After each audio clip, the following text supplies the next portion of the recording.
ఆహాహాహా! ఇదివరకెన్నడూ గూడా జూడని ఇగురమిది, ఇగ ముందు గూడా ఈనలేని ఇచ్యంత్రమిది. బానిసత్వాన్ని భరించేదే లేదు. పాలకులకు పాదుకలు మోసినట్టు భజన చేసి బతికేదే లేదు అని తరాల సంధి పోరుబాటకు తవ్వేసిన ఉస్మానియా యూనివర్సిటీలా అదే భజన. ఇంకా చెప్పాలంటే జోకుడసొంటి మాటలినవలసొస్తుంది ఇయాల. ఉస్మానియా యూనివర్సిటీ ఒక సమున్నత చైతన్య కేంద్రం. కరడుగట్టిన సమైక్యవాదులను కూడా సవాలే లేదని ఎదిరించి ఉద్యమానికి ఊపిరిదిన గడ్డ ఉస్మానియా.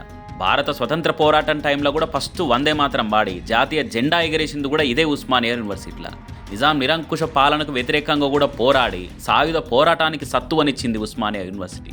అంతటి ఘనచరిత్రున్న ఇదే ఉస్మానియాల ఇలా ముఖ్యమంత్రికి ముఖస్థుతి చేసి ఉస్మానియా చరిత్రకే మచ్చ తెచ్చే మసిబట్ట మాటలు మాట్లాడిన కాసిం మీద కన్నెర చేస్తురు తెలంగాణ వాదులు. ఇదివరకు గీతమ్మ అనేట ఆమెను ప్రేమించి పెళ్లి చేసుకున్నాడు, ఇప్పుడు కొత్తగా విద్య అనే పేరున్న అమ్మాయిని ప్రేమిస్తున్నాడు అని ఎంత ముద్దుగా ఏలిన వారే ఎంతో సంబురంగా నవ్వేటట్టు, సీఎం సారు చిరునవ్వులు సిందేటట్టు ప్రొఫెసర్ కాసిం సార్ ఎంత భక్తితోని బదన చేసిండో.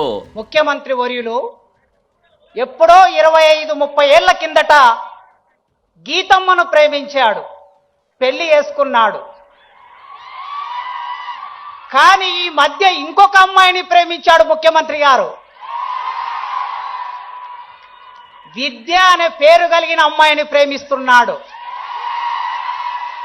మాటలైన తెలంగాణ సమాజం నిప్పులు కక్కుతున్నది. ఇంట్లో ఇచ్యంత్రం ఏంటంటే ఇదివరకు కేసీఆర్ సీఎంగా ఉన్న 10 ఏళ్లలో కూడా ఇటువంటి భజన ఏడజూలేదని బగ్గుమంటుంది మేధావి లోకం. ఇదే ఉస్మానియా పాలకులను మోసరు మొత్తానికే వద్దన్నది, తల వంచేదే లేదు తగ్గేదే లేదన్నది. ఇదే ఓయుల విద్యార్థుల పక్షాన ప్రొఫెసర్లు నిలబడి కలవడ్డరు, కదం దొక్కిర్రు. ప్రొఫెసర్ల దిక్కు నిలబడి విద్యార్థులు జంగు చేసి జైలు పాలేర్రు. కానీ ఈ తీర్ల జోకుడైతే ఎన్నడూ జరగలే. ఆత్మ గౌరవాన్ని తీసుకుపోయి ఆలీల ఒళ్ళెబెట్టలే.